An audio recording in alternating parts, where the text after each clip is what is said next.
અમદાવાદમાં જમાલપુરથી સરસપુર સુધી એકતા યાત્રા રથયાત્રાના 8 કિલોમીટર રૂટ પર વિશેષ આયોજન કરવામાં આવ્યું। પોલીસ કમિશનર સહિત ઉચ્ચ અધિકારીઓ રૂટ પર તૈનાત। ક્રાઇમ બ્રાન્ચ, સાયબર ક્રાઇમ અને એસઓજીની મોટી ટીમ જોડાઈ। શાંતિપૂર્ણ રથયાત્રા માટે ચુસ્ત પોલીસ બંદોબસ્ત ગોઠવાયો। હિન્દુ મુસ્લિમ એકતાનો સંદેશ આપતી યાત્રા અહીં જોવા મળી।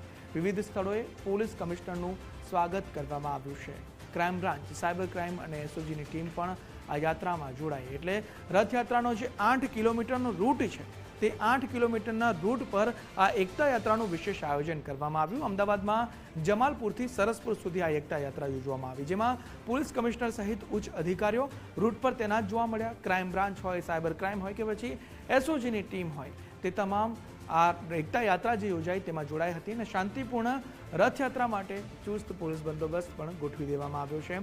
હિન્દુ મુસ્લિમ એકતાનો સંદેશ આપતી આ યાત્રા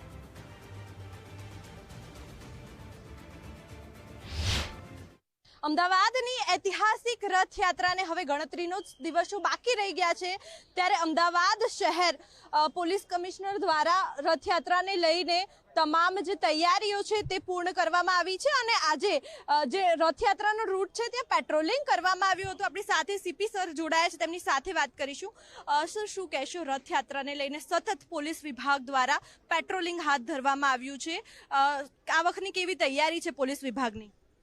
16 તારીખ ભગવાન જગન્નાથજીના રથયાત્રા છે, એને જ ભાગરૂપે આજે ક્રાઇમ બ્રાન્ચના સમગ્ર ટીમ દ્વારા મંદિરથી લઈને અમે સમગ્ર રૂટ ઉપર પેટ્રોલિંગમાં છીએ અને ખાસ કરીને પૂરા રૂટ ઉપર આવતા તમામ જેટલા અગત્યના પોઈન્ટ છે ત્યાંના આગેવાનો જોડે મુલાકાત, એના જોડે ચર્ચા બાતો કરવાના અને સાથોસાથ એના વિશ્વાસ અપાવવાના as a confidence building measure તરીકે આજે અમે લોકો કાર્યવાહી કરીએ છીએ, જેમાં ક્રાઇમ બ્રાન્ચની સમગ્ર પૂરી ટીમ છે।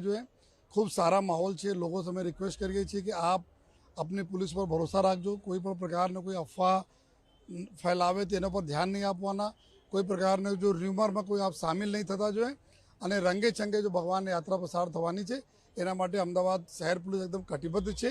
સમગ્ર તૈયારી કરવામાં આવી છે। બસ આપનો સહકાર આ રીતે બના રહે જેથી આ પૂરી જો યાત્રા સારી રીતે પૂર્ણ થશે। સર, દર વખતે પોલીસ વિભાગ દ્વારા અનોખું આયોજન કરવામાં આવતું હોય છે, આ વખતે પોલીસ દ્વારા શું કાયદો વ્યવસ્થાની સ્થિતિ જળવાઈ રહે તે માટે અલાયદી વ્યવસ્થા કરવામાં આવી છે?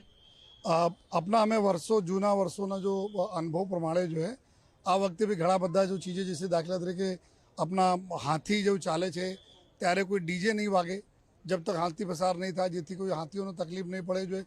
સાથોસાથ આ વખતે જો એવા લોકોને જો જેટલા બી હિસ્ટ્રી સીટરો યા જેવા ભૂતકાળમાં अपना पिक पॉकेटिंग में शामिल था या कोई डिस्टर्ब કરવામાં शामिल था એના ફોટાઓ બી અમે આપણા સીસીટીવી કેમેરામાં મૂકીએ છીએ।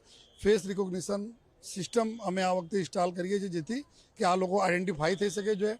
સાથોસાથ અમારા ઘણા બધા જો અધિકારીઓના ટીમ જો એ માણસોના ટીમ જો પબ્લિકના વચ્ચે રહેશે। આ લોકો જો અમારે દર્શનાર્થીઓના पिक पॉकेटिंग करता હોય આ લોકો ઉપર વાચ રાખવા માટે પકડવા માટે જોઈએ।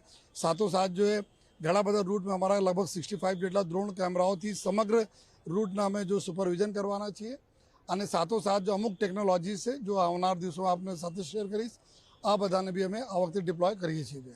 બિલકુલ, એટલે કે અમદાવાદ શહેર કમિશનર સાથે વાતચીત કરી અને તેમના કયા મુજબ કહી શકાય કે રથયાત્રાની તૈયારીઓ પૂર્ણ કરવામાં આવી છે અને તમામ કોઈપણ કાયદા વ્યવસ્થાની સ્થિતિ જળવાઈ રહે તે માટે પોલીસ વિભાગ સજ્જ જોવા મળી છે। કેમેરામેન મનીષ સાથે માનસી પટેલ, ગુજરાત ફર્સ્ટ, અમદાવાદ।